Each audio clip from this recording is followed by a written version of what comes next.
Bonjour les amis, j'espère que vous allez bien, je suis Pascal Trefingui, on est toujours et encore, sans doute éternellement, à Rio de Janeiro au Brésil, si Dieu le veut. Aujourd'hui, nous allons parler du bouddhisme. C'est quoi le bouddhisme et comment ça se présente? Alors pour comprendre que généralement on dit n'importe quoi sur le bouddhisme et que la plupart des gens ont une compréhension erronée du bouddhisme, du Brésil aussi, une compréhension totalement erronée de ce que nous sommes en train de faire, et que il serait peut-être grand temps qu'il s'ouvre un petit peu la tête si c'est possible. Pour comprendre pourquoi généralement on se trompe dans notre appréhension et notre compréhension du bouddhisme, je vais vous parler de 3 crétins. Le petit crétin, tout petit crétin, le moyen crétin et le grand crétin. Voilà. Alors le petit crétin, c'est qui? C'est généralement un individu qui est assez jeune, il est entre 20 et 30 ans, il a un niveau de qualification assez bas. Et lui, il va se fier à ses sensations, à son instinct, il va raisonner par sentimentalisme. Il aime bien ou il aime pas, mais il ne sait pas pourquoi. Voilà. Et généralement, s'il fait un petit effort pour passer du petit au moyen crétin, il va avoir un certain formalisme. Il va dire, le bouddhisme c'est quoi? Les lamas, les machins, les trucs, etc. Généralement, les gens font assez peu de recherches et ils se fient à ce qu'ils ont vu à la télévision ou ce qui leur est tombé sous la main. C'est justement le moyen crétin. Le moyen crétin, il ne se fie qu'à son expérience, c'est-à-dire ce qu'il a investigué lui-même. Et si ça ne correspond pas à ce qu'il a investigué lui-même ou si ça le dépasse, il pense qu'il n'a pas à faire du bouddhisme. C'est normal, quand vous avez une grande boîte, vous ne pouvez pas la faire entrer dans une petite boîte. Donc quand vous avez une idée très grande, très large et complète du bouddhisme, quelqu'un qui a une vision très étroite et qui est très bête ne va pas pouvoir vous comprendre parce que vous êtes beaucoup plus intelligent que lui et lui se prend pour un petit malin. D'autre part, le grand crétin, c'est celui qui veut imposer sa volonté. C'est l'imbécile qui, par sentimentalisme, par formalisme et par expérience, lui veut que le bouddhisme ça soit ceci ou cela et va essayer de vous l'imposer de toutes les manières possibles. Et ça amène au crétin absolu, celui qui est complètement dans la conscience duelle, qui est prêt à vous faire la guerre et voire à vous tuer, voire à vous assassiner, voire à vous harceler, voire à vous mépriser dans le meilleur des cas, parce que ce que vous faites ne correspond pas à la définition qu'il a lui. Alors généralement, plus les gens, vous avez là le mécanisme de l'ego, c'est-à-dire que vous avez la distorsion de la terre, la distorsion de l'eau, la distorsion du feu, la distorsion de l'air et la distorsion de l'espace. Et tout ça, normalement, devrait être remplacé, si les personnes sont un petit peu intelligentes, par de l'équanimité. L'équanimité, c'est-à-dire que, on ne doit pas se mêler de ce qui ne nous regarde pas. Et on doit rester calme quand on apprécie une situation et non pas vouloir imposer ses sentiments. Le formalisme, on peut l'abandonner, c'est-à-dire qu'il faut être clair avec soi-même, c'est-à-dire qu'il faut voir clairement ce dont il s'agit et quelle est en réalité son intention quand on se met à juger, et si on a le droit de le faire. D'autre part, il faut remplacer l'expérience par de la compassion, voir réellement si la personne qui pratique cette forme de bouddhisme, elle est véritablement compatissante, et surtout si on l'est soi-même, ce qui est bien souvent chez le petit crétin et le moyen crétin, surtout quand il est en uniforme et qu'il est luxembourgeois, rarement le cas. Ensuite, surtout quand en plus il est d'origine portugaise. Voilà, bonjour Monsieur Golf. Voilà, et un bonjour aux deux imbéciles qui j'ai eu sur le dos hier. Aujourd'hui c'est le 17 mai, c'est ma fête, et ils avaient envie de faire ma fête aujourd'hui parce qu'ils n'arrivent pas à pédaler autre chose que dans leur choucroute bavaroise, celle qui fait le fond de leur culture germanique imprégnée de nationalisme et de nazisme. Évidemment, vous l'avez compris, j'aime beaucoup Luxembourg, j'aime beaucoup la culture luxembourgeoise, mais avec la baisse de pouvoir du grand-duc et d'influence de l'Église catholique, il y a de plus en plus de nationalisme. Et le nationalisme, ça frappe surtout les petits crétins, les moyens crétins et quelquefois même les grands crétins qui sont leurs chefs. C'est-à-dire qu'ils ont décidé que la société luxembourgeoise leur ressemblerait, c'est-à-dire qu'elle serait abjecte, c'est-à-dire antisémite, homophobe, islamophobe et antimaçonnique. La théorie de la conspiration, c'est une maladie mentale qui frappe surtout les membres du Front National et des sectes d'extrême droite, c'est-à-dire les gens qui pensent que s'ils sont des petits blancs déclassés et frustrés face à la délinquance venue des pays du tiers-monde, qu'ils ont contribué d'ailleurs à rendre des pays du tiers-monde, c'est que, eux, ils sont très bien et que les autres, c'est de la merde. En réalité, si t'es un petit blanc déclassé, la merde, c'est toi. Voilà. Mais c'est toujours difficile de s'en apercevoir, et quand la fonction publique devient une réserve d'Indiens pour inadaptés sociaux, en particulier la police, c'est sûr que ça crée des difficultés certaines. Bonjour à Luxembourg, j'ai dit qu'à chaque fois qu'ils me pèteraient les couilles par des écoutes téléphoniques et de la psychotonnerie, je riposterais en les humiliant publiquement. Pour leur aider justement à sortir de l'ego. Parce qu'évidemment, la conscience duelle, c'est la conscience des imbéciles, C'est les gens qui se sont mis en tête de nous dire ce qui est bien et ce qui est mal. Or, dans le bouddhisme, on remplace la volonté par la confiance, c'est-à-dire avoir confiance en soi et avoir confiance dans les autres. On juge un arbre à ses fruits, et ceux de Luxembourg, en particulier de la police, sont particulièrement pourris. Je vous renvoie à Chassis et je vous raconterai dans le détail ce qui s'y passe pour que ça soit bien clair. D'autre part, la conscience duelle, elle doit être remplacée par de l'intelligence omniprésente. Voilà. Quand vous êtes arrivé à faire tout ça, vous êtes sorti de l'ego, de petits crétins, de moyens crétins et de grands crétins. Si vous êtes équanime et si vous êtes clair quant à vous-même, vous êtes déjà un petit Bouddha. Si vous êtes compatissant, vous êtes un Bodhisattva, vous êtes un moyen Bouddha. Et si vous êtes confiant et intelligent, eh bien vous êtes véritablement un Bouddha. On a là la progression dans le bouddhisme, ce qu'on appelle les réalisateurs solitaires. Les réalisateurs solitaires, c'est la première étape du bouddhisme. Par la méditation, on obtient l'équanimité et la clarté mentale. Par les vœux de Bodhisattva, c'est-à-dire ceux qui s'engagent à s'éveiller eux-mêmes, mais aussi à éveiller les autres sur leur passage, eh bien, on devient un Bodhisattva. Et puis, lorsqu'on a réalisé l'intelligence omniprésente et qu'on est dans la confiance absolue en soi, dans les autres, dans l'univers, dans le destin, la providence et la volonté, eh bien, on devient véritablement un Bouddha. Bodhisattva. Sattva. Voilà. Donc on va voir ça. Qu'est-ce que c'est aujourd'hui? Qu'est-ce que c'est qu'un réalisateur solitaire? Qu'est-ce que c'est qu'un bodhisattva? Qu'est-ce que c'est qu'un Bouddha dans le bouddhisme? Il y a évidemment une progression. Et puis on va voir aussi les différentes formes de bouddhisme, parce que le bouddhisme tel qu'il se présente de nos jours n'a absolument plus rien à voir avec le bouddhisme du Bouddha. Le Bouddha n'a jamais entendu fonder une nouvelle religion. Il a entendu fonder une entité collective qui allait se substituer au pouvoir de son père, qui était empereur, dans le cadre d'une synarchie. Pour le comprendre, il faut avoir fait un minimum d'études avec moi, c'est-à-dire écouter avec attention ce que je dis, comprendre qu'elles sont des références, et elles sont très sérieuses, et accepter de faire le cheminement avec moi pour faire un travail sur soi, pour se connaître et connaître le monde dans lequel on vit. Quand on tient à s'attacher seulement à ses petits sentiments personnels de frustration, à son petit uniforme de crétin, à sa petite expérience prise dans une petite école de police pour petits crétins basés sur statistiques, quand on veut imposer sa volonté partout parce que je vais ressembler à mes chefs et puis je vais avoir de la promotion, parce qu'en réalité ces gens-là sont dans la conscience duelle, ils ont qu'une trouille, c'est que les gens puissants qui les gouvernent les prennent comme tête de turc. Et donc ils sont prêts à sucer n'importe quelle bite, à ouvrir au maximum leur vagin, pour pouvoir se faire enculer un maximum, se faire baiser au maximum par le système, parce que comme ça, ils seront de petits robots, ils plairont bien à leur maître, ils pourront survivre et ils auront la retraite. Sauf que ce programme-là, c'est pas vraiment le programme du bouddhisme. Je fais exprès d'être extrêmement méprisant quand j'attaque de biais sur l'ego. Évidemment, c'est à dessein, parce que je sais qu'à l'intérieur de chaque personne, il y a une nature Bouddha, et ma volonté, en confrontant votre ego, et je le fais quelquefois de manière humoristique et aujourd'hui de manière brutale, c'est parce que je veux vous donner le message et le signal qu'on peut véritablement sortir de l'ego, sortir de l'identification à son moi social pour être un véritable être humain qui est capable d'être en interaction avec les autres et réaliser l'impermanence, l'interdépendance, la vacuité et l'absence absolue d'inséité, d'ego, et que nous ne sommes absolument pas une âme éternelle qui se réincarne, telle qu'ont tendance à le croire les New Ageux, c'est-à-dire les gens qui ont adopté la religion populaire du nouvel ordre mondial, la religion de l'élite étant le satanisme à forme maçonnique et kabbaliste. Voilà.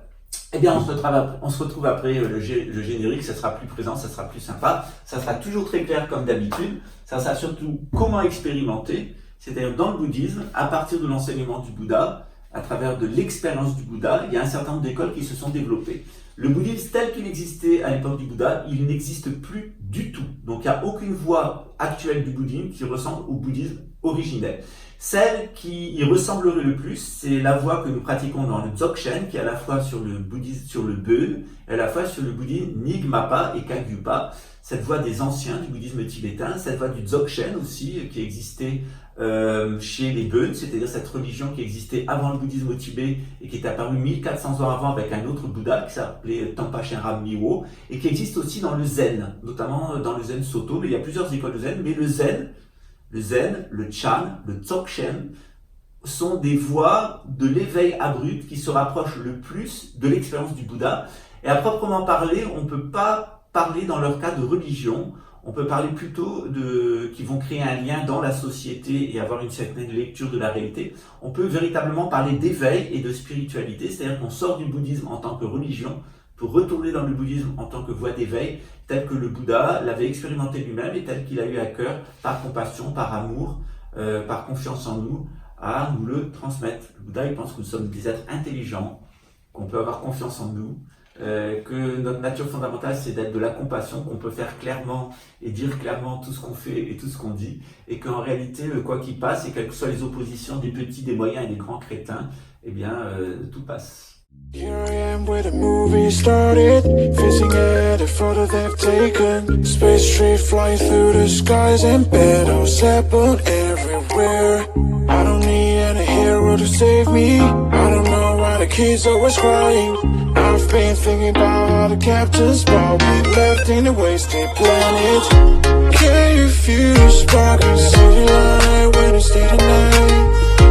That's the sparkles from my beating heart when it breaks so hard. On va reprendre notre exposé, et dans notre exposé, il faut partir de la base. Qu'est-ce qui se passe à l'époque du Bouddha? Eh bien, le Bouddha, il est dans une société synarchique, et dans cette société synarchique, il y a d'un côté le clergé, d'un côté la noblesse, les producteurs et les serviles. Ce sont les 4 jhanas, les 4 castes de base de l'Inde qui correspondent à 4 mentalités, ceux qui prient, ceux qui combattent, ceux qui produisent, ceux qui servent. Lorsque vous enfermez des personnes dans une prison, vous avez ceux qui vont avoir une expérience religieuse, ceux qui vont avoir une expérience territoriale, qui vont combattre, se battre, organiser leur pouvoir, ceux qui vont se mettre à bricoler et ceux qui vont être les victimes des autres.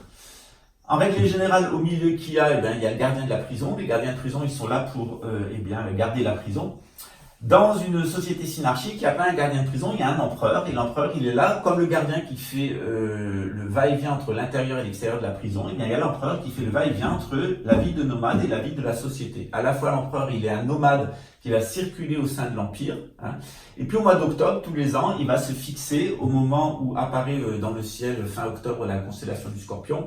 Eh bien, il va se fixer à l'intérieur de son palais où il va arrêter 30 jours et édicter toutes les lois. En ce moment, on a une éclipse de lune en Scorpion.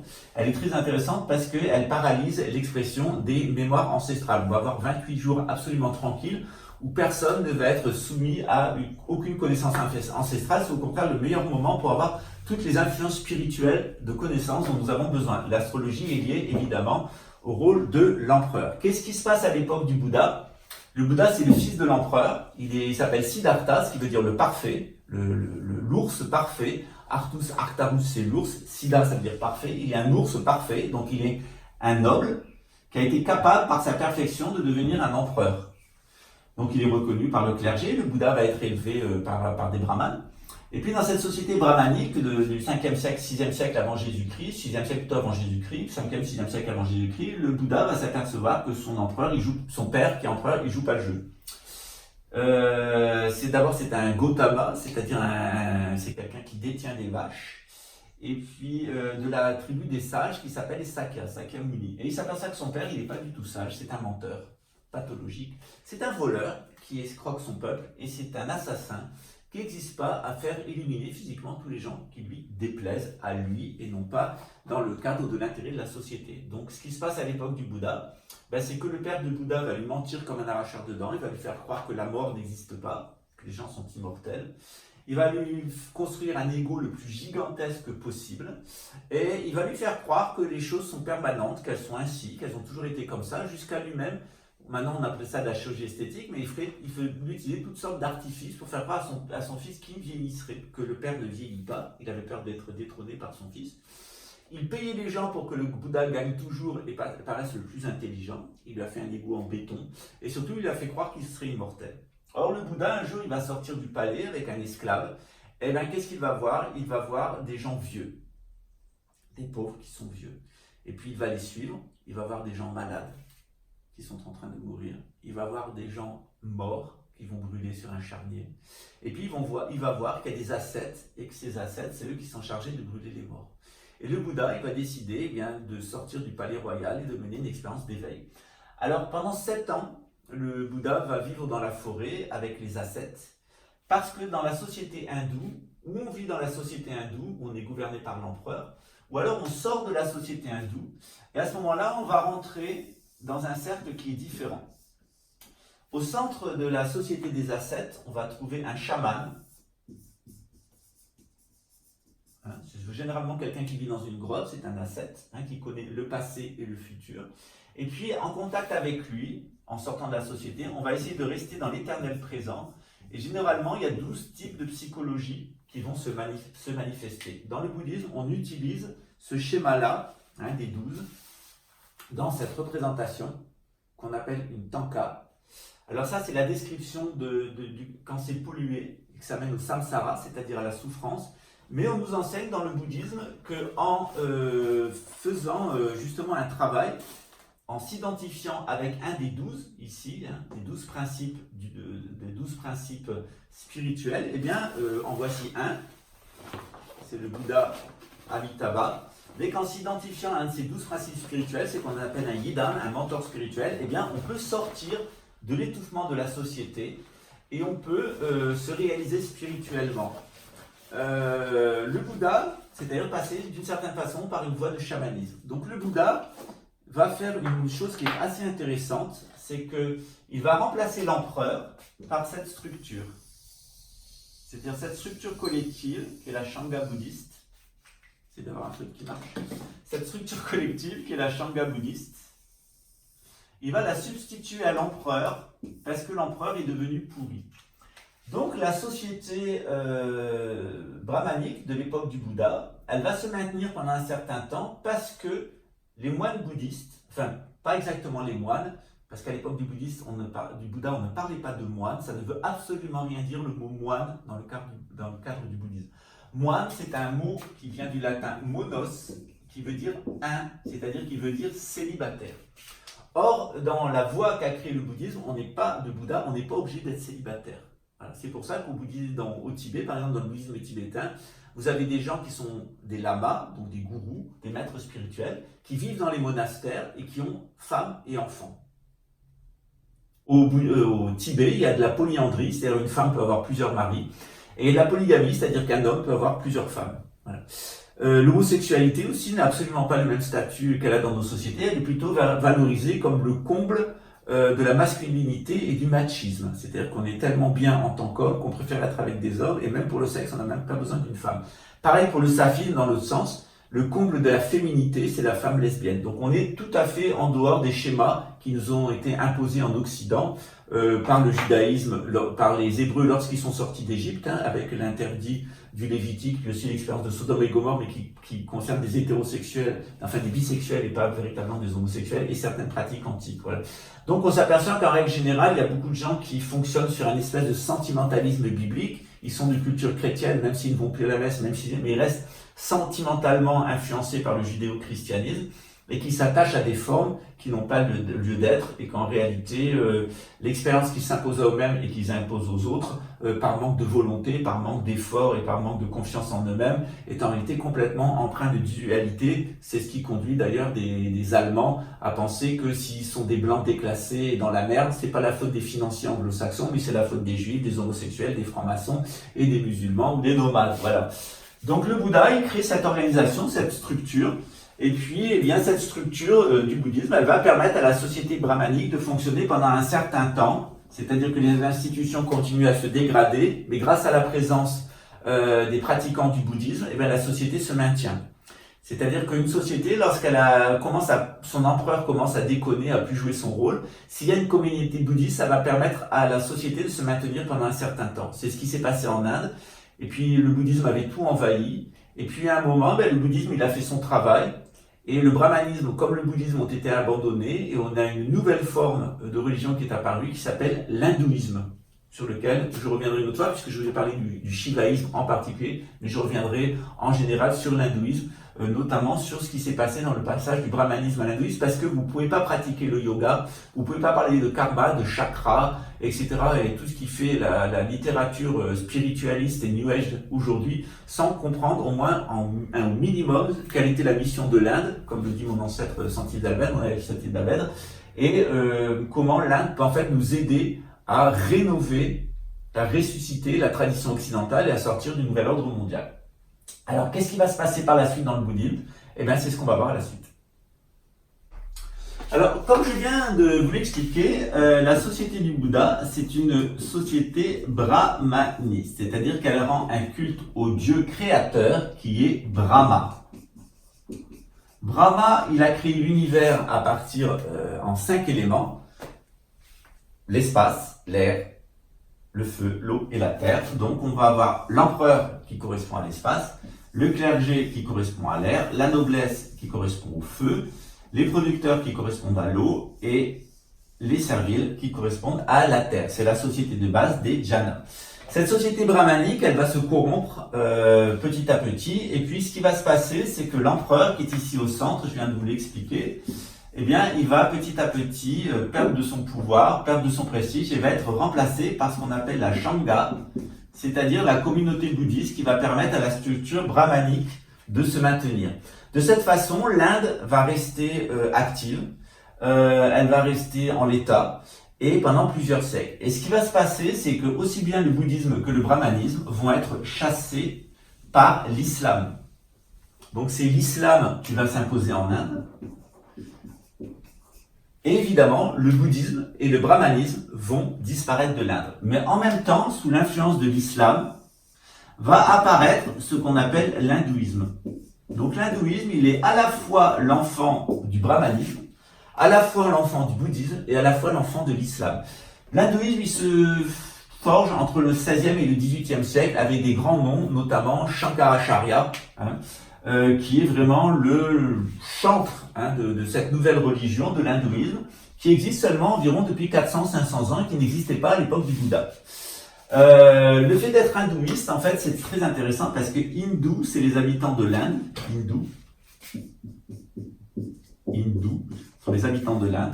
Et en réalité, le passage à l'hindouisme fait déjà sortir l'Inde de la société de caste. C'est en réalité ce qu'on appelle dans le dialogue de la République de Platon une timocratie, c'est-à-dire le même régime que celui de l'Iran, c'est-à-dire une espèce de république générale qui est gouvernée par les brahmanes, c'est-à-dire par la caste du clergé. Donc on n'est plus véritablement dans une synarchie en Inde.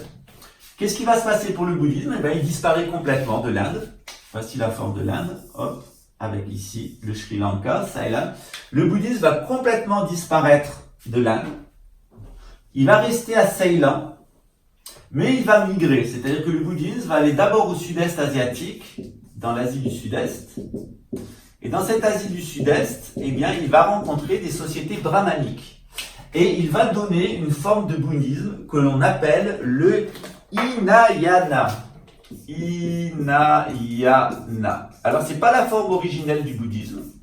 C'en est assez près, mais ce n'est pas du tout la forme originelle. C'est ces moines et ces enseignants spirituels que vous voyez en orange. Donc, dans la société du Hinayana, on a deux sociétés, comme dans le bouddhisme archaïque. On a la société du sud-est asiatique en règle générale, et on a à l'intérieur un groupe qu'on appelle la Sangha, qui respecte des règles monastiques, qu'on appelle le Vijnana. Et ces règles monastiques, ces règles, enfin plutôt de vie en collectivité, ne dites pas moine et ne dites pas monastère, c'est erroné, je le fais mais c'est erroné. Ces communautés de pratiquants du bouddhisme, eh bien, ils sont un envers de la société et ils irriguent la société. C'est encore le cas en Birmanie, au Myanmar, où ça fonctionne un peu toujours sur ce modèle. C'est aussi le cas en Thaïlande parce qu'il y a toujours le roi et il y a un équilibre entre la Sangha bouddhiste et le roi étant lui-même bouddhiste. Mais la Thaïlande, c'est plutôt une société brahmanique sur le modèle de l'Inde. Le bouddhisme aussi, il va, à partir de l'Inde, aller vers la Chine. Et de la Chine, il va aller vers le Japon. Et de la Chine et de l'Inde, il va aller vers le Tibet. Ça va donner des formes de bouddhisme successives qui sont intéressantes. Tout se passe entre le 3e et le 8e siècle, parce que le Tibet est devenu très tardivement bouddhiste. Eh bien, en Chine, on va apparaître ce qu'on appelle le bouddhisme Chan. Le bouddhisme Chan, qui est un bouddhisme chinois, eh bien, il va créer à partir de l'enseignement du Bouddha, mais aussi à partir de ce qu'on appelle le Mahayana, c'est-à-dire c'est de nouveaux textes qui sont écrits entre le 2e siècle avant Jésus-Christ et le 2e siècle après Jésus-Christ. Ces textes-là du Mahayana, ça veut dire Maha grand, Yana véhicule, Ina petit, Yana véhicule. Ces textes du Mahayana, ils sont pas écrits par le Bouddha, ils sont écrits par des gens qui ont vécu des centaines et des centaines d'années, entre 300 et 700 ans après le Bouddha. C'est ce qu'on appelle la lignée du stupa de fer. L'idéal ici de la vie collective, de la vie en Shanga, il est abandonné pour une autre voie, qui est la voie du Bodhisattva. Donc ici, on est dans des réalisateurs solitaires, des gens qui doivent apprendre l'équanimité, apprendre l'enseignement et voir clair, et qui vont se réaliser tout seuls, individuellement, dans les collectivités au sein desquelles ils sont inscrits. Avec le Hinayana, on a une autre volonté, c'est avoir plus de compassion, c'est-à-dire non seulement chercher soit à atteindre l'éveil, mais aussi en atteignant l'éveil, le faire atteindre aux autres.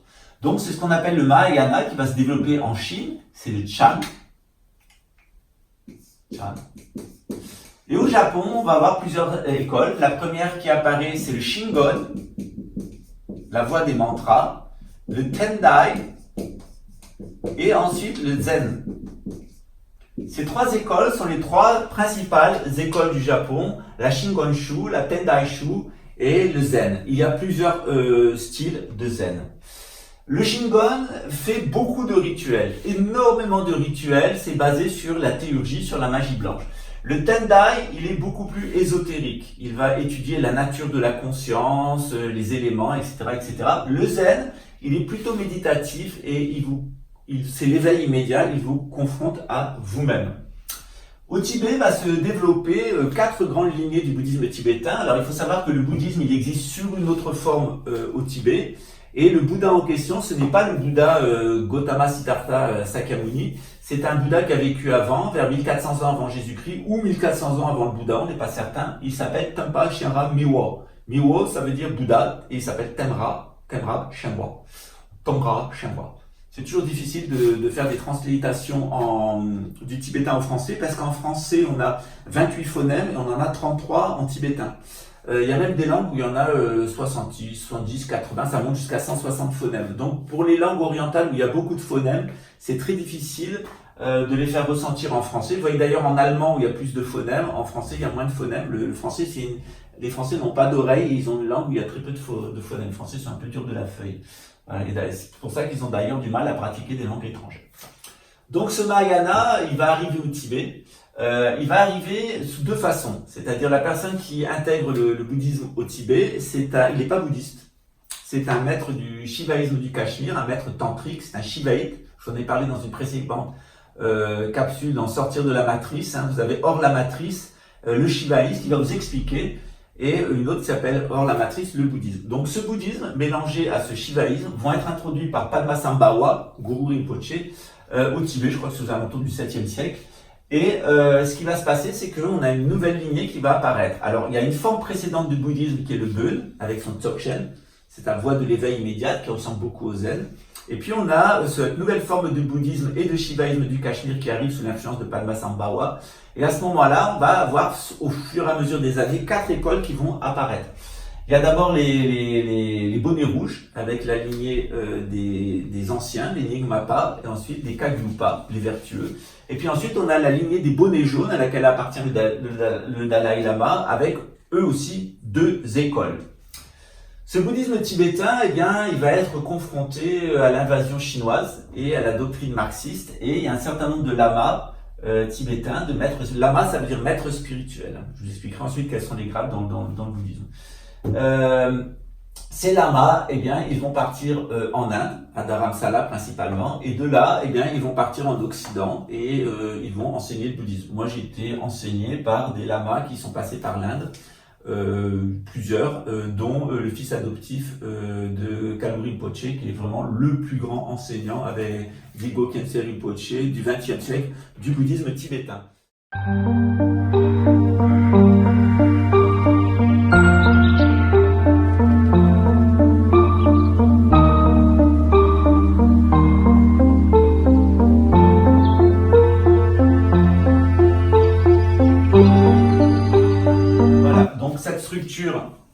Actuellement, elle vaut que pour ce qui se passe en Asie. Et maintenant, on va voir qu'est-ce qui s'est passé en Occident. En Occident, le premier centre tibétain qui ouvre en Occident, il ouvre en Russie, à Saint-Pétersbourg, et c'est du bouddhisme mongol, qui est en réalité un mélange du bouddhisme tibétain, de la tradition chinoise et de la tradition chamanique mongole, celle de Gengis Khan notamment. Gengis Khan. Donc c'est en Russie, à Saint-Pétersbourg. Ensuite, on a des ouvertures de centres tibétains, de bouddhisme tibétain, en Occident, à Berlin, en Allemagne, et puis à Paris, et à Bruxelles, plus Londres. Donc là, on a une influence du bouddhisme tibétain. Le bouddhisme, il est déjà arrivé en France bien avant, il est arrivé en France sous Louis XVI, et c'est le bouddhisme du Japon qui apparaît, c'est le culte de Mahavairochana avec le Mahavairochana Sutra. C'est Louis XVI qui demande à la Pérouse de lui ramener le texte, et Louis XVI est féru de bouddhisme, figurez-vous. À Berlin s'ouvre un centre de traduction qui entend traduire les textes japonais, puisque les Allemands et les Japonais s'entendent bien dès le 19e siècle. Pourquoi ? Parce que Japonais comme Allemands sont en conflit avec la puissance anglo-saxonne, avec les Allemands de Londres, et ils cherchent des alliés, et le Japon est un allié. Le bouddhisme de l'Inde, de Ceylan, il va être étudié à Londres, et parce qu'il est pas étudié très sérieusement, et parce qu'on a très peur du bouddhisme, la couronne britannique a peur du bouddhisme, a peur de l'islam et a peur de l'hindouisme, on va créer à Londres, le service secret anglais britannique va créer la Société théosophique. Alors la Société théosophique, elle se bâtit à partir d'une idéologie qui est le spiritisme d'Allan Kardec. Donc le spiritisme d'Allan Kardec va influencer la théosophie, qui va mélanger au spiritisme français de l'hindouisme et du bouddhisme pour créer la société théosophique. Arcana, Lucistrus, Lucifer Trust, etc. C'est en réalité une manière de déformer le bouddhisme et l'hindouisme sur une base chrétienne et sur la base du socialisme notamment, pour enfumer les gens et détruire l'Église catholique. C'est ce qui est l'ancêtre du New Age. Cette société théosophique, elle va s'investir à Berlin, et le chef de la société théosophique allemande pendant 10 ans, c'est Rudolf Steiner, qui créa l'anthroposophie, qui est une manière de mal comprendre et le christianisme, et le bouddhisme, et l'hindouisme, et les traditions anciennes des Aryens, c'est-à-dire des traditions indo-européennes, qui sont en réalité des traditions édomites. C'est en réalité ce dont il s'agit avec ces fameux Indo-Européens, ces fameux Aryens, c'est en réalité des Édomites, c'est-à-dire une branche du sémitisme complètement pétée du compteur. Voilà. Donc cette anthroposophie, cette théosophie, ce spiritisme, ils sont le gros de ce qui deviendra à notre époque le New Age, et qui vous présente plein d'éléments de la doctrine hindoue et de la doctrine bouddhiste de façon totalement erronée. Or, lorsque le bouddhisme tibétain est arrivé aussi bien en Allemagne, aussi bien en Angleterre et aussi bien en France, il est rentré dans les milieux spirites, théosophiques et anthroposophiques. C'est pour ça que le bouddhisme le bouddhisme tibétain tel que vous allez rencontrer en France, il est très lié au spiritisme et au nationalisme français. Le bouddhisme tibétain, lorsque vous allez le rencontrer dans le monde anglo-saxon, il est très lié à la société théosophique qui le déforme, et lorsque vous le rencontrez dans le côté allemand, germanique, il est très influencé par la société anthroposophique de Rudolf Steiner.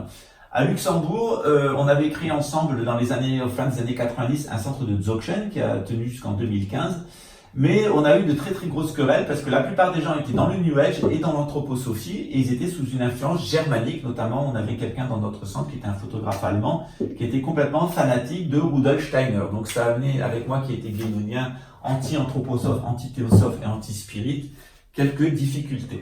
Dans le monde français, le bouddhisme tibétain, en règle générale, il est pas très bien compris. Il est compris comme une voie des ancêtres. En tout cas, généralement, ce sont des immigrés tibétains ou du sud-est asiatique qui pratiquent le bouddhisme en France. Il n'y a pas beaucoup de Français qui se sont convertis au bouddhisme. Et en règle générale, ils vont pratiquer soit le bouddhisme de l'Asie du Sud-Est, soit le bouddhisme du Japon, soit le bouddhisme du Tibet, soit le bouddhisme de la Chine. Voilà. Donc, ils vont pratiquer du bouddhisme asiatique. Ce qui s'est passé en France, c'est que sous l'influence de la psychanalyse freudienne, qui est une forme de spiritisme, sous l'influence de la psychanalyse, s'est formé un bouddhisme psychanalytique avec un vocabulaire complètement erroné, notamment la version âme-esprit, que j'ai souvent expliqué, mais que je pourrais refaire une autre fois.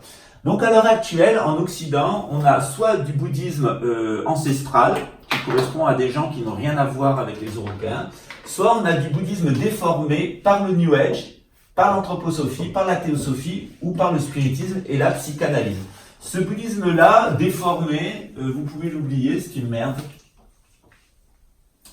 Et on espère que dans l'avenir, il y aura un bouddhisme authentiquement occidental qui puisse se développer, c'est-à-dire qui prendra le dispositif du Bouddha, mais qui sera ni le singe des Tibétains, ni le singe des Japonais, ni le singe des Sri Lankais, ni le singe des gens du Sud-Est asiatique, et avoir un bouddhisme qui soit authentiquement occidental. Ce qui s'est passé, donc je vous rappelle que le bouddhisme il est apparu dans le Népal, la région actuelle du Népal, qui s'est ensuite diffusé dans l'intérieur de l'Inde, qui y a disparu, quand ensuite il est allé dans le Sud-Est asiatique sous la forme du petit véhicule, le Hinayana, qu'il est allé ensuite vers la Chine et le Japon sous la forme de ce qu'on appelle le Mahayana, le grand véhicule, et qu'il est allé ensuite vers le Tibet sous la forme, et la Mongolie, Tibet et Mongolie, sous la forme de ce qu'on appelle le Vajrayana, qui est le troisième véhicule, le véhicule de diamant. Donc on a bien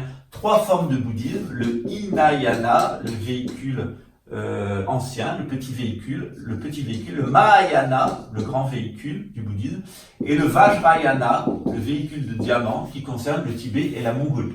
Ces trois formes de bouddhisme, elles ont été introduites en Occident et elles existent en tant que telles. Par contre, elles ont rencontré, comme je vous le dis, trois falsifications.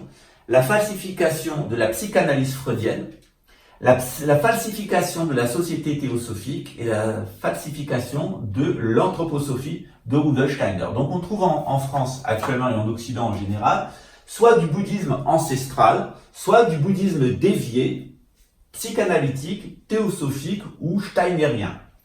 On est très peu à avoir compris que lorsque le bouddhisme est sorti du Népal pour s'installer en Inde, qu'il a dû changer ses habitudes et ses formes pour s'installer en Asie du Sud-Est et avoir du succès, qu'il a dû changer ses formes pour s'installer en Chine et au Japon pour s'installer, et qu'il a dû changer ses formes pour s'installer au Tibet et en Mongolie et avoir du succès. De la même manière, le bouddhisme, tel qu'il nous est parvenu, nous devons le changer pour en faire un bouddhisme authentiquement occidental. Et c'est la tâche à laquelle je m'étais attelé en France, au Luxembourg et maintenant au Brésil.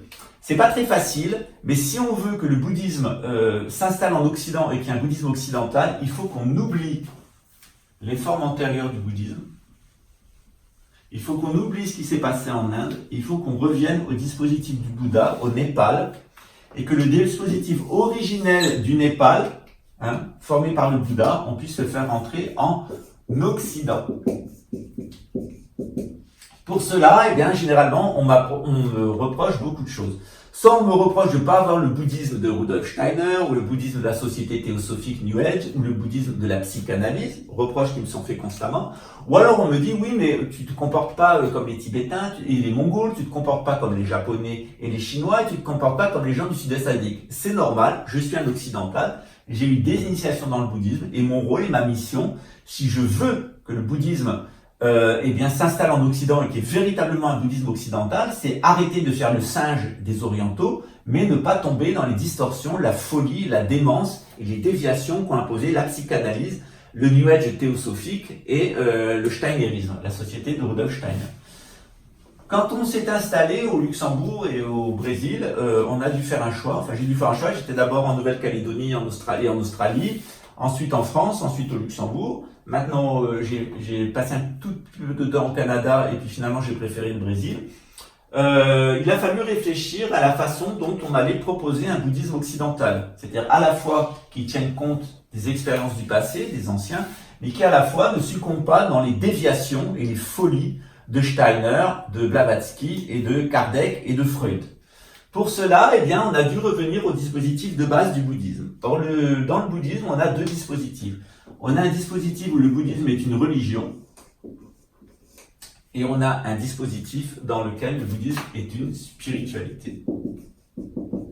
Alors pour moi qui ai reçu des initiations principalement, j'en ai reçu dans le cadre japonais, du sud-est asiatique, de la Chine et du Tibet et de la Mongolie, ce qui était intéressant pour moi, c'était de laisser tomber le bouddhisme en tant que religion et rentrer dans le bouddhisme en tant que spiritualité. Pourquoi ? Ça permettait de revenir aux fondamentaux du bouddhisme, c'est-à-dire l'expérience du Bouddha. Donc j'ai laissé tomber le Vajrayana, j'ai laissé tomber le Mahayana, j'ai laissé tomber le Hinayana pour revenir à l'expérience du Bouddha. Or, l'expérience du Bouddha, elle est très présente dans un texte fondamental que nous utilisons dans notre temps, qui est le Sutra du plan de riz. Et c'est ce Sutra du plan de riz, et toutes les pratiques à laquelle ce Sutra du plan de riz a donné naissance, que nous utilisons. Et c'est ce qui fait qu'on a pris une forme un petit peu particulière, c'est-à-dire qu'on utilise le bouddhisme en tant que spiritualité, on se réfère au Sutra de riz et à l'enseignement du Bouddha. Ensuite, il a fallu, dans le cadre des pratiques, puisque principalement on était affilié à des lignées tibétaines, savoir est-ce qu'on allait prendre des éléments qui rappelaient le bouddhisme tibétain et mongol, le bouddhisme chinois, le bouddhisme japonais ou le bouddhisme du sud-est asiatique. En réalité, j'ai décidé de ne prendre aucun référent. Je me suis souvenu que le Bouddha a demandé à sa communauté de pratiquants juste d'avoir des vêtements le plus simples possible. Pour ça, il a dit ramassez des morceaux de tissu qui traînent, cousez-les ensemble et faites une espèce de grand drap que vous allez vous enrouler autour du corps, portez des chaussures simples et pratiquez.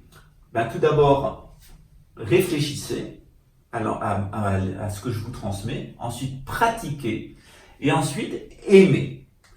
Pour cela, pour montrer qu'on est aux autres à l'extérieur, qu'on est une petite communauté bouddhiste et qu'on est unis et qu'on essaye de fabriquer, de créer et on est légitime pour ça, on a la légitimité pour le faire, un bouddhisme authentiquement occidental, qui soit ni un bouddhisme d'ancêtres orientaux, ni un bouddhisme dévié tel que le propose actuellement l'Occident, mais on a dû faire un choix. Donc le choix, ça a été de revenir à l'expérience du Bouddha et donc le point de riz, de développer l'enseignement du Sutra de riz et de voir des signes de reconnaissance. Et ce signe de reconnaissance, c'est principalement d'utiliser cette espèce de grand drap que le Bouddha nous a conseillé d'utiliser. Et comme ici au Brésil, à Rio de Janeiro, les terres sont très rouges, on a décidé de le prendre en rouge. Si on avait été dans un endroit de terre jaune, on l'aurait mis en jaune. Et si on aurait été dans un endroit où les terres étaient plus brunes, on l'aurait mis brun. On l'a fait exactement comme nous l'a dit le Bouddha, se baser sur son enseignement et prendre un signe de reconnaissance et un vêtement qui puisse indiquer à autrui que nous appartenons au Bouddha, à sa lignée, et que nous avons un certain signe de reconnaissance. Alors il est vrai que notre référent, même si chez nous on a des pratiquants du Zen, des pratiquants du Chan, notamment Sébastien qui pratique le Chan et qui est taoïste, Nicolas qui pratique plus un bouddhisme proche du sud-est asiatique et puis du brahmanisme et de l'hindouisme, mais on a quand même comme centre, à cause des initiations que moi j'ai reçues notamment dans le bouddhisme tibétain, un gros attachement à la tradition Bön, c'est-à-dire au Dzogchen en particulier, que ce soit le Dzogchen du Bön ou le Dzogchen du bouddhisme de Sakyamuni. Donc on a gardé ce gimmick pour montrer qu'on n'est pas surgi de nulle part, on a reçu des initiations, donc on rend hommage au Bouddha, et puis on rend hommage aux personnes qui nous ont inspirés. C'est pas toujours compris, donc il y a des gens qui comprennent pas que on n'est pas une religion, même si on est dans une organisation religieuse, parce que organisation spirituelle ça n'existe pas au Brésil, c'est organisation religieuse, c'est comme ça. Et il y a des gens qui comprennent pas que le texte de base qu'on utilise et qu'on exploite, il est là. Voilà. Voilà le texte de base ici représenté. Et voilà la principale technique que nous utilisons pour parvenir à l'éveil. Une fois qu'on a compris ça, que notre mission c'est, en tout cas celle que nous on s'est fixée à nous-mêmes, il n'y a pas un Dieu qui nous a donné cette mission, c'est ce qu'on a envie de faire. Ce qu'on a envie de faire, c'est de réaliser l'enseignement du Bouddha, de se l'approprier et de le traduire dans des termes qui correspondent à l'Occident, en particulier au Brésil, et qui correspondent à notre époque.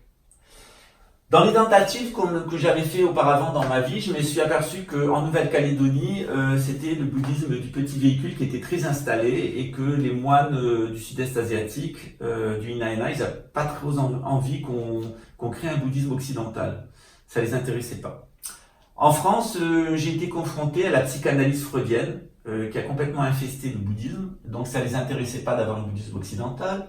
Au Luxembourg, ils sont très influencés par l'Allemagne et l'anthroposophie de Rudolf Steiner et le nationalisme, et pour eux, ce qu'ils voulaient, c'était un copier-coller du bouddhisme tibétain, ce que je ne voulais pas. Donc j'ai pensé ici au Brésil que les Brésiliens étaient en train de créer leur propre civilisation, qu'ils étaient plus intelligents, et qu'il serait possible d'adapter le bouddhisme au Brésil sans copier les Tibétains, les Chinois, les Japonais ou le Sud-Est asiatique, ce qui est déjà fait un petit peu ici, mais qu'on pourrait véritablement avoir un bouddhisme authentiquement brésilien.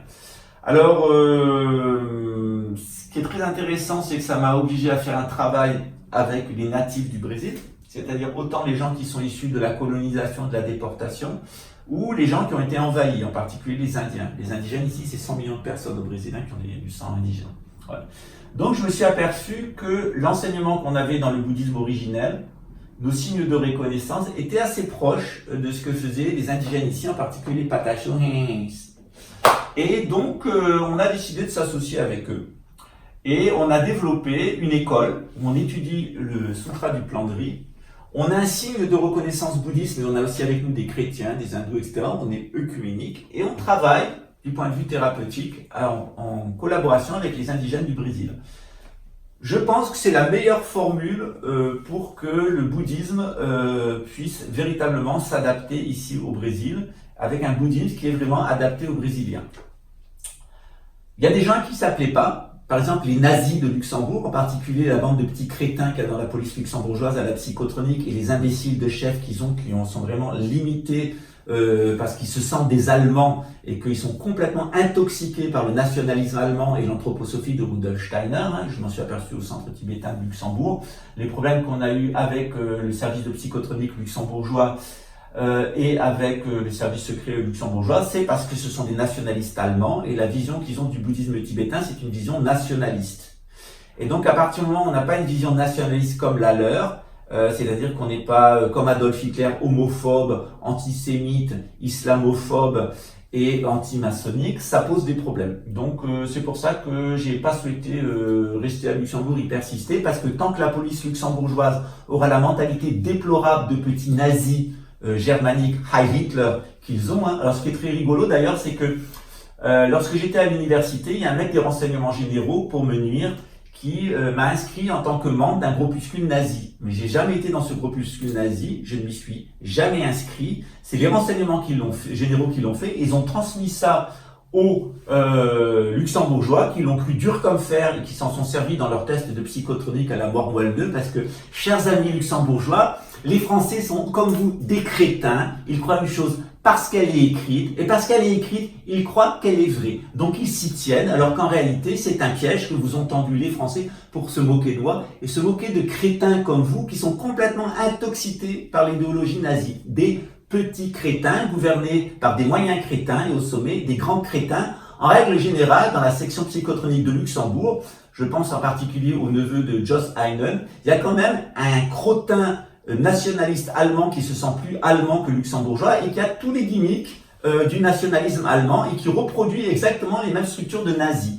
Alors avoir ces crétins nazis qui m'accusent d'être un nazi parce que les Français les ont induit en erreur et que ça a foutu par terre tous leurs tests de psychotronique, ça montre bien qu'ils sont des crétins, petits, moyens et grands. Voilà. Pour croire ce que dit le renseignement français, à la base, il faut quand même être assez crétin et s'acheter un cerveau. Le renseignement français est un service d'incompétents, comme cela est démontré depuis au moins 40 ans. D'ailleurs, c'est devenu un film qui s'appelle OSS 117. Si on a un peu de culture francophone, et si on connaît un peu comment fonctionne l'univers de la République française, on sait quand même que c'est un univers de grands crétins. Voilà, il faut bien le dire. Voilà, républicain. Voilà. Donc c'était juste pour montrer que dans le pays où on est toujours confronté à un service de police. Et surtout quand on est dans le domaine de la spiritualité et religion, immédiatement on a des services secrets sur le cul qui vous suivent de près. Et généralement, ces gens-là n'y comprennent rien. Hein. Parce qu'ils pensent qu'on doit copier les anciens ou on doit copier ce qui s'est déjà fait. Alors, si vous arrivez avec une autre proposition, ça les met dans un tel état de perplexité qu'au lieu de s'intéresser à ça, c'est-à-dire est-ce que je dis, c'est orthodoxe et ce que je fais est orthodoxe, conforme au bouddhisme, ils s'intéressent à moi. Mais moi, il n'y a aucun intérêt à s'intéresser à moi. Ce qui est intéressant, c'est le sutra de plan de vie et la façon dont on l'articule, la reconnaissance, le signe de reconnaissance bouddhiste qu'on a choisi et les relations qu'on a avec les gens ici brésiliens avec qui on vit. Tout le reste, ça n'a pas d'intérêt.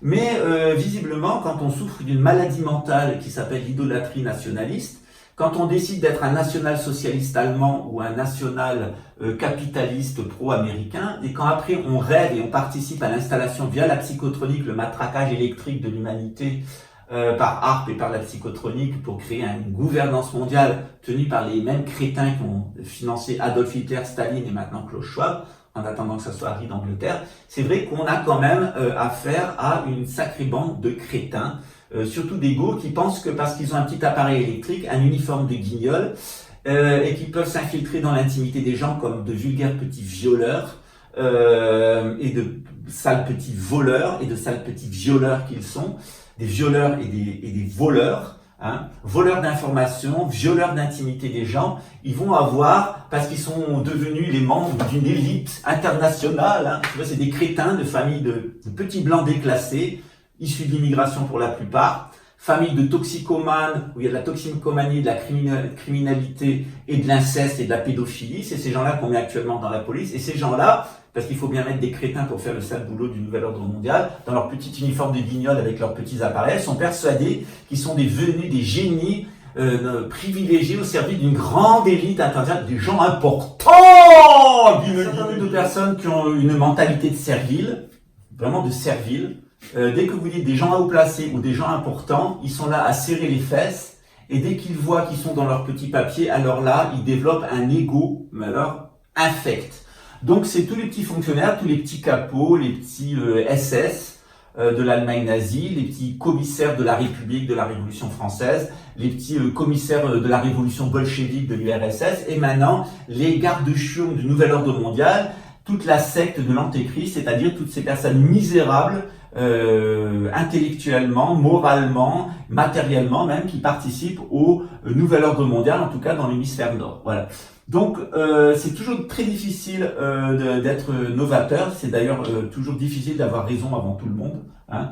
Et comme vous avez pu le voir, je vous le dis souvent, je vous l'avais dit, et il y a des choses qui paraissent étonnantes, hein, parce que ce que je dis confronte beaucoup ce qu'on pense à notre époque, c'est-à-dire le pouvoir en place, les larbins du système. Ces gens-là ne comprennent absolument pas ce qu'on fait. Sauf que nous, on prépare le monde de demain, le monde où le bouddhisme aura sa place au Brésil, avec des signes de reconnaissance et une relation particulière avec notre environnement. Ceux qui peuvent penser de ce qu'on fait et de qui on est, on s'en tamponne le coquillard, au propre comme au figuré, et on les laisse à leurs illusions, à leur attachement à leur petit moi, qu'ils soient petits, moyens ou grands, c'est-à-dire à leur ego, à leur absence de réalisation, à leur absence d'éthique, à leur absence de compassion, à leur absence de compréhension et à leur absence d'avenir. Parce que ce qui est certain, et il suffit d'ailleurs d'avoir fait un minimum de travail sur soi et d'avoir étudié à la fois le déterminisme historique, à la fois les prophéties et étudié les plans de l'oligarchie marchande anglo-saxonne, c'est que l'espérance de vie d'un petit crétin dans un service de psychotronie luxembourgeois est absolument proche de 0. Voilà. On va bien rire dans les années à venir parce que ça sera le grand baltrap des Bleus qui va commencer, celui d'ailleurs qu'ont prévu d'organiser pour se débarrasser d'eux, eux qui sont les infâmes du système. Ce système-là a décidé de se débarrasser d'eux à travers le grand baltrap des Bleus et le grand baltrap des Verts, c'est-à-dire ce que l'Apocalypse de Saint Jean appelle Armageddon, c'est-à-dire une guerre civile dans tous les pays occidentaux qui va amener la destruction des institutions et l'assassinat de la majorité des policiers. C'est pour ça qu'on a recruté là que des gens de mauvaise qualité dont on veut se débarrasser. Et d'autre part, dans les armées, avec cette bataille d'Armageddon qui aura lieu entre la Russie et le monde occidental, et la Chine et le monde occidental sur la question de l'État d'Israël. Est-ce qu'il doit être en Ukraine? Est-ce qu'il doit être en Judée? Est-ce que la capitale c'est Jérusalem? Est-ce que la capitale du nouvel ordre mondial édomito-khazar, c'est Kiev, ou est-ce que c'est Jérusalem? C'est le combat que se livre actuellement Abimelech, c'est-à-dire d'un côté les Loubavitch avec leurs esclaves édomites, et de l'autre côté les édomites de la couronne britannique avec leurs esclaves khazars, les sionistes. Voilà. Donc on est dans une époque qui est un petit peu dramatique. La plupart, les 2/3 des gens de l'hémisphère nord vont mourir. Ils vont mourir parce que ce sont des crétins. Et que s'ils sortaient un peu plus de leur ego, et s'ils acceptaient d'arrêter d'être les larbins de l'oligarchie marchande anglo-saxonne d'origine allemande qui les exploite et qui les illusionne, eh bien, ils seraient ce qu'ils doivent faire, c'est-à-dire se prendre leur petit bagage dans la main, venir au Brésil et essayer d'être fidèles à l'enseignement du Bouddha, et en tout cas ce qu'ils devraient être eux-mêmes et ce qu'ils ne sont pas. Voilà. Donc c'est toujours quelquefois un peu sec, à la fois je dois être dans la compassion absolue. La compassion, elle peut se manifester par une douceur totale, c'est la plupart des vidéos, et par moments, face à des oppositions de gens qui sont malsains, qui sont malhonnêtes, qui sont criminels, je dois me montrer dur et sec. Voilà. Dans les deux cas, c'est quand même de la compassion, c'est-à-dire que je ressens la souffrance des autres, je ressens la souffrance que c'est d'être un petit fonctionnaire d'un service de psychotronique luxembourgeois envoyé au Brésil alors que son père est portugais, que sa famille vient du Portugal et qui doit se montrer plus nationaliste que les nationalistes luxembourgeois pourraient accepter dans le cadre de la police luxembourgeoise, de voir sa grande carrière avancer en servant les gens haut placés et importants qui ont choisi de les choisir comme pantins. Voilà. Mais visiblement, le Brésil c'était trop violent pour eux, donc ils se sont barrés aux alentours de Noël. Ils sont arrivés avec des gros bras, plein de certitudes en donnant des leçons de morale, sauf qu'ils se sont fait torcher le cul parce que c'est des gamins. Voilà. Et que généralement, ces pauvres petits gamins, ils sont abusés mentalement et quelquefois même sexuellement par les pervers, les détraqués, les vicieux et les malades mentaux qui nous gouvernent, en particulier la direction générale de la police de Luxembourg, pas tous, mais quelques-uns qui ne paient rien pour attendre. Voilà. Et ceux-là, quand les Russes vont entrer à Luxembourg, s'ils ne se sont pas pris une bombe atomique sur la gueule, eh bien, ils vont se faire un plaisir de leur botter le train.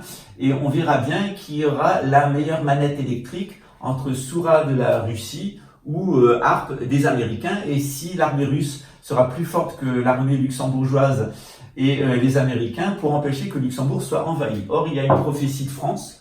Cette prophétie de France, elle concerne aussi Luxembourg. Et la prophétie qui concerne Luxembourg, elle annonce le fait qu'il ne restera rien de la ville et que tout sera entièrement détruit par le feu. En particulier, les crétins qui travaillent pour ce système et qui, au lieu de faire du bien, font du mal, sont d'une certaine façon au service de la Russie, qu'ils la craignent, qu'ils la servent. Voilà. Donc voilà ce qu'on est en train de faire. Pour l'instant, ça marche assez bien. La preuve, c'est que vous êtes assez présents. On a perdu le public conspirationniste, tant mieux. On a perdu les moutons blancs du système aussi, qui sont déçus qu'on leur propose pas un bouddhisme ancestral ou un bouddhisme psychanalytique ou un bouddhisme théosophique ou un bouddhisme anthroposophique. Alors ce qui me fait rigoler, c'est quand un crétin qui est passé par la société Arcana et qui vend une pseudo-monnaie au fin fond de Bab el-Oued me dit que j'ai rien compris au bouddhisme parce que lui il est bouddhique et qu'il est christique et qu'il sera luciférique et qu'il a épousé une femme de l'Asie du Sud-Est et qu'il va me donner des leçons sur ce qu'est le bouddhisme, ce qu'il n'a jamais étudié, sauf vaguement à travers les écrits d'Alice Bailey, qui est quand même pas une référence en matière de bouddhisme. Mais plus c'est gros, plus ça passe, plus c'est crétin, plus c'est malin. Pour reprendre une expression luxembourgeoise, plus c'est crétin, plus c'est malin, plus c'est malin, plus c'est crétin. Voilà.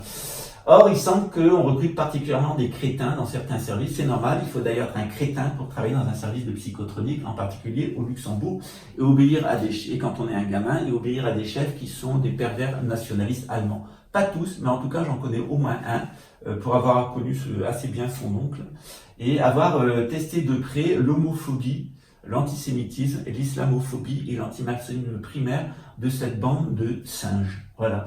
Je vous souhaite une bonne journée, puis je vous dis à très bientôt. Ciao.